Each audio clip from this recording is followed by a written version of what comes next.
través de una ventana pudimos ver cómo descendían a una mujer encapuchada y encadenada de manos y piernas de un Ford Falcon, mientras dos hombres la apuntaban. Perdón, ¿podría repetir esto último? Mientras dos hombres la apuntaban.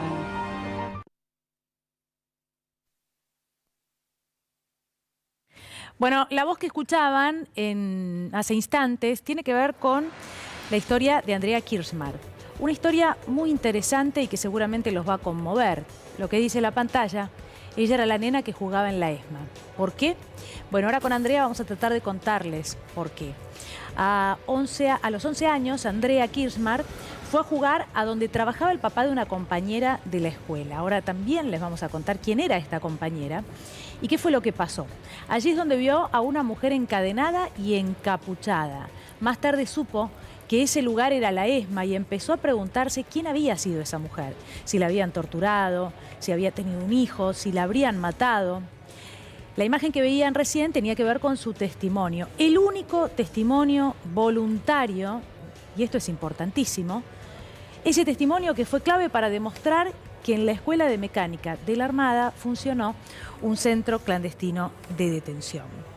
Un testimonio espontáneo, porque hubo un momento en el que Andrea decidió acercarse a un lugar a ver qué información era el Teatro San Martín, ahora ella lo va a contar, a ver cómo podía aportar esto que había visto de tan chiquita, a los 11 años, una imagen fuerte para cualquier niño, claro. Bueno, la tenemos ya en contacto, Andrea Kirchmar, quien jugaba en la ESMA porque era amiga de Berenice Chamorro. Andrea, buenas tardes, aquí en C5N, en el diario, Daniela te saluda, gracias por hablar con nosotros, entiendo que estás en Francia. Bueno, ella está en Francia, por eso no la podemos tener acá. Vamos a tratar de restablecer el contacto. Yo les voy a seguir contando la historia. Ella era compañerita de colegio. Imagínense, dos amigas, pero una de ellas, Berenice Chamorro, tenía a su papá como director de la ESMA en ese momento. El almirante Chamorro. El almirante Chamorro, exactamente. Un día, Berenice, su amiguita de 11 años, le dice, bueno, porque una cuestión no las podían ir a buscar, el colegio, lo que pasa todos los días, te vas con Berenice, y terminaron en la Escuela de Mecánica de la Armada, donde trabajaba su padre. Pasaron la tarde ahí, incluso almorzaron ahí. Los detalles que Andrea nos va a contar, la verdad que son estremecedores, no quiero avanzar yo sobre eso, pero sí sobre el relato de contexto para que sepan qué pasó. Bueno, fue justamente a la Escuela de Mecánica de la Armada cuyo director era Chamorro, mano derecha de Macera en plena dictadura militar. Andrea ya está en pantalla, le decía, en vivo desde Francia. Andrea, gracias por hablar con nosotros. Hola, gracias a ustedes. Es muy importante en estos momentos tu historia, porque vos estuviste ahí, porque vos lo viste lo que pasaba.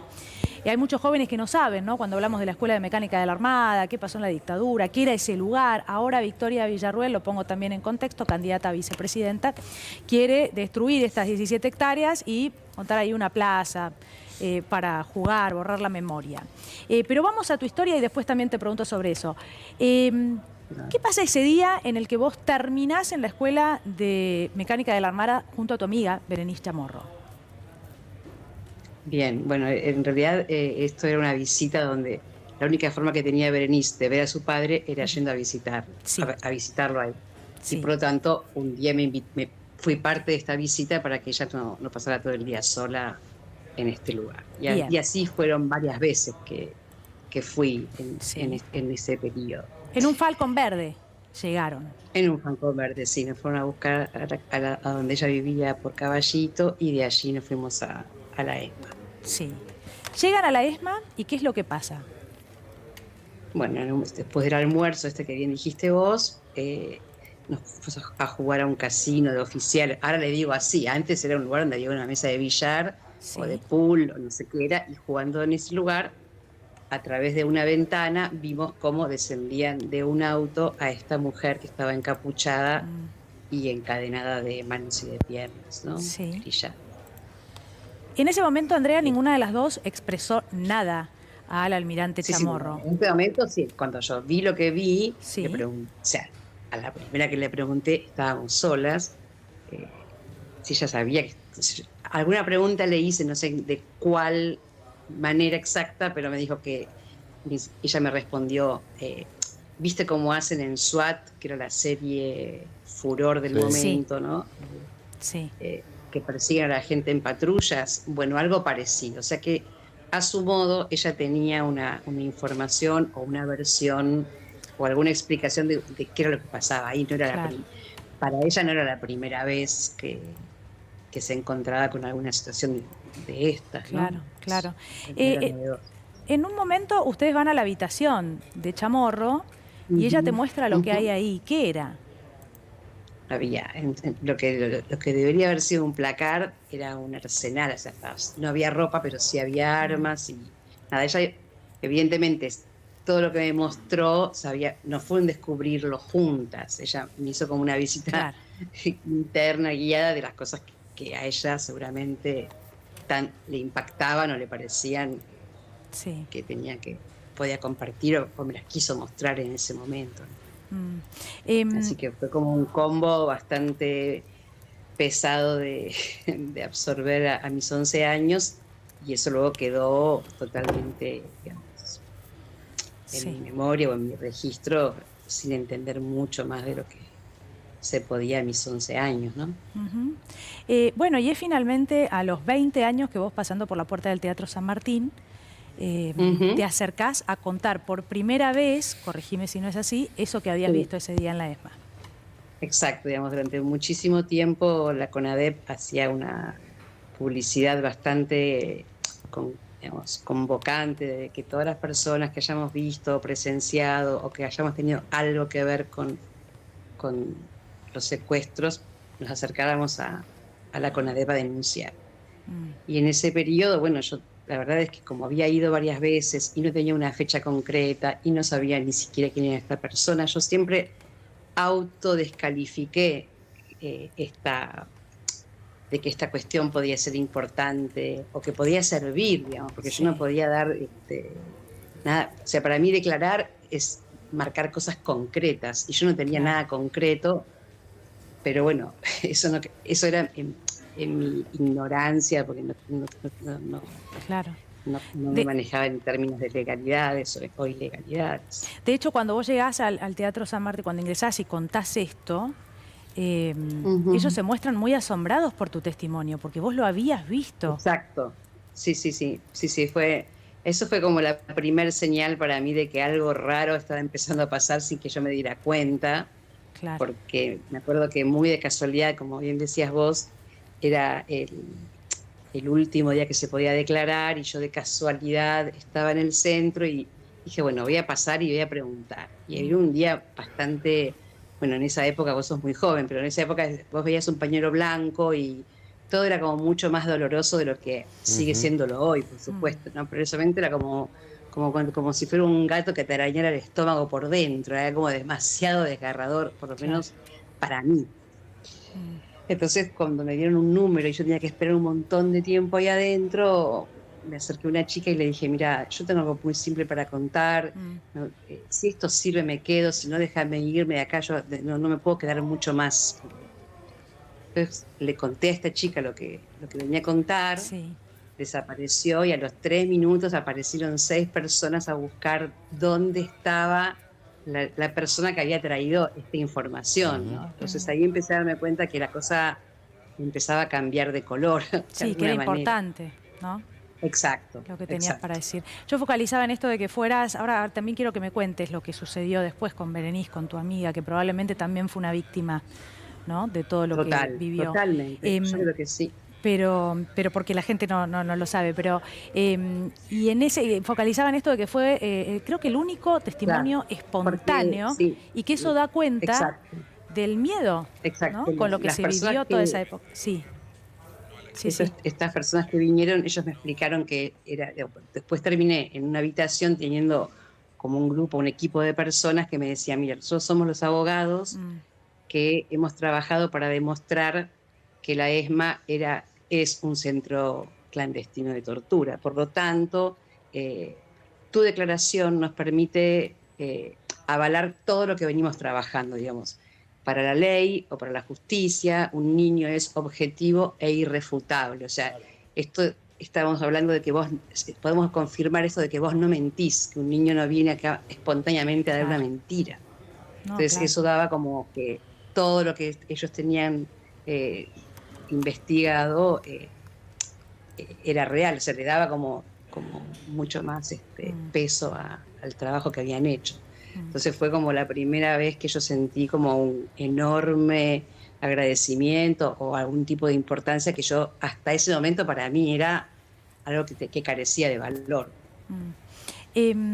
Ahora seguimos con la historia porque hay mucho más, ¿no? Para aportar de todo este relato que yo quería hacer rapidito para que la gente entienda bien cuál fue tu historia. No. Simplemente, ahora los dichos de Victoria Villarruel, candidata a vicepresidenta de la Nación.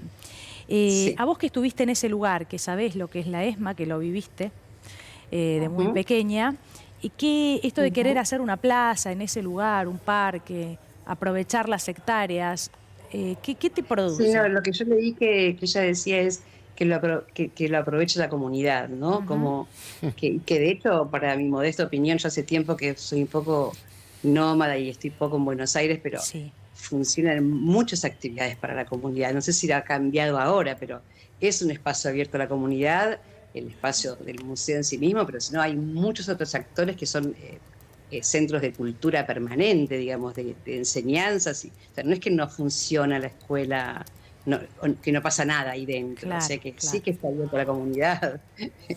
Sería interesante invitar a la gente a que se entere de que sí pasan otras cosas, además del museo, ¿no? Sí, que sirve muchísimo como enseñanza, van los chicos invitados por los colegios, se les cuenta la historia. El museo en sí mismo, pero después hay diferentes organismos de cultura que funcionaban, por lo menos esta mi información. O sea, ese espacio es un espacio de la comunidad de la cultura, abierta. No tengo el cronograma o el plan de oferta que había, pero yo me acuerdo que en un tiempo había una enorme cantidad de actividades. Sí, las hay. Andrea, te pregunto por último, por mi parte, después te encontraste un día en una esquina con quien era tu amiga, con Berenice, cuando ya las dos eran mucho más grandes. ¿Y cómo fue ese encuentro? Contame y finalmente lo que sucedió con ella. Bueno, no, cuando nos encontramos todavía yo no había declarado, o sea que para mí seguíamos, o sea, todavía no estaba este tema, o sea, fue previo a mi declaración y ella había vivido tantos embates en su vida, había cambiado de países muchas veces y imagino que haber vivido en la familia en la que vivió ya no era la misma amiga o la misma joven o niña con la que yo había compartido, había como un desfasaje, o yo había crecido de una manera y ella de otra, pero no pudimos retomar la amistad después de que ella volvió de Sudáfrica, que es donde ellos se exiliaron o escaparon para evitar el pagar las culpas, digamos, ¿no? O las responsabilidades. Bueno, de hecho, ella se quita la vida. En realidad es un gran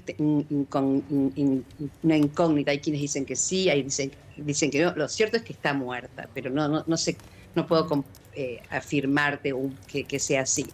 Siempre a partir de las notas que me van haciendo en los medios y que luego se pueden hacer comentarios, me han llegado informaciones de gente que la ha conocido, digamos, en otros momentos de la vida, y me ha llegado por lo menos la información de saber que ella, cuando creció y entendió quién era su padre, tomó una postura firme, digamos, ¿no?